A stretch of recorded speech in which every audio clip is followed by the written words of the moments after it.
अभिवादन स्वीकार कीजिए। मैं अशरफ सैयद और आप देख रहे हैं जनदर्शन न्यूज़। खबरें थोड़ा हट के आज देश में कुछ न कुछ रोज़ चल रहा है, लेकिन वो कार्यकर्ता जो देश में पार्टियों को सत्ता का भागीदार बनाते हैं, वो कार्यकर्ता जब बीमार हो जाता है और अपने जीवन का संघर्ष करता है तो शायद पार्टियां उन कार्यकर्ताओं से मुंह मोड़ लेती हैं। हम बस्ती ज़िले के रामपुर में एक ऐसे कार्यकर्ता से रूबरू होंगे जो समाजवादी पार्टी में 20 साल से अपना सहयोग कर रहे हैं। मैं कह सकता हूं कि वो उनका त्याग डिवोशन रहा है। और अगर बात की जाए किसी पार्टी को सत्ता का भागीदार बनाने के लिए तो इन्हीं कार्यकर्ताओं की मेहनत और संघर्ष होती है, जो पार्टी के लिए ज़मीन पर लड़ाई लड़ते हैं, लाठियाँ खाते हैं, तब पार्टी जाके सत्ता हासिल करती है। लेकिन जब इन कार्यकर्ताओं पर मुसीबत टूट पड़ती है तब शायद पार्टी को जो निभाना चाहिए उनसे पार्टियां काफ़ी दूर रहती हैं। हम मौजूद हैं रामपुर में। यहाँ एक समाजवादी पार्टी के कार्यकर्ता हैं मोहम्मद याकूब खां, जो इस वक्त जीवन के लिए संघर्ष कर रहे हैं। समाजवादी पार्टी कार्यकर्ता हैं और 20 साल से उन्होंने समाजवादी पार्टी को अपना सब कुछ निछावर किया है और आज कैंसर जैसी बीमारी से पीड़ित हैं। लगातार मांग कर रहे हैं, दरवाज़ा खटखटा रहे हैं, लेकिन फ़िलहाल बात अगर की जाए तो पार्टी की तरफ से उन्हें कोई आर्थिक सहायता मुहैया नहीं कराई गई है। अभी अभी विधानसभा चुनाव समाप्त हुआ है।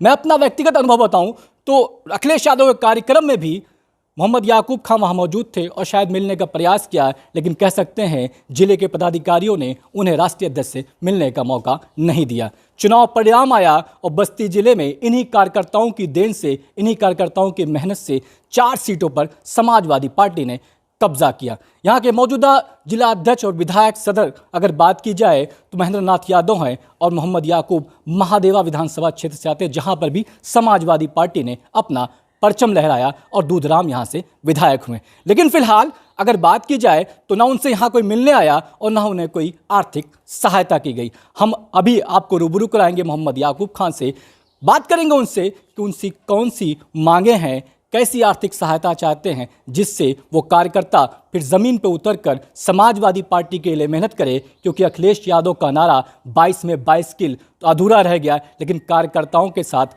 ऐसे ही दुर्व्यवहार होता रहा तो शायद आने वाले दिनों में पार्टी फिर सत्ता से दूर रहेगी। हम इस वक्त उस कार्यकर्ता के कमरे में हैं जहां वो जीवन के लिए संघर्ष कर रहा है। यानी अगर आर्थिक सहायता मुहैया करा दी जाए और इस कार्यकर्ता की मदद कर दी जाए तो शायद ये कार्यकर्ता फिर पार्टी के लिए उसी जोश के साथ ज़मीन पर उतरेगा और पार्टी के जो सपने अधूरे 2022 में रह गए शायद 2024 और या 2027 में पूरे किया जा सके। हमारे साथ मौजूद है मोहम्मद याकूब, जो कि 20 साल से समाजवादी पार्टी के कार्यकर्ता हैं और लगातार समाजवादी पार्टी के लिए आवाज़ बुलंद करते रहे। याकूब साहब, क्या है बीमारी है आपको और कब से है ये? सर, मुझे 2013 में माउथ कैंसर हो गया था। मैं उस समय गुजरात में युवजन सभा का प्रदेश सचिव था और गुजरात में मैं पार्टी के लिए काम किया और 13 में मैं उत्तर प्रदेश आया था कि भैया से मिलूँगा, कुछ सम्मान मिलेगा। लेकिन मुझे कैंसर हो गया। कैंसर होने के बाद 2017 तक मेरी कोई मदद नहीं मिली। उस समय मेरा भाई ओमान में था तो मेरे हालात उसमें ठीक थे। 2018 में मैं अखिलेश भैया से मिला तो उन्होंने मेरी मदद किया था।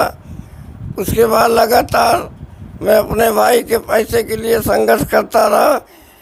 एक बस्ती में दलित समाज की करोड़ों की ज़मीन की लड़ाई आज भी मैं ऐसे हालात में लड़ रहा हूँ, उसमें भी पार्टी की तरफ से कोई नेता मेरी मदद नहीं कर रहा और आज मैं तो मरने के कगार पर हूँ। चुनाव में मैं अपनी ज़िंदगी में कभी कोई चुनाव हारा नहीं।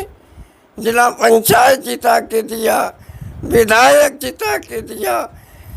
अखिलेश भैया को अपना भाई मानता हूँ।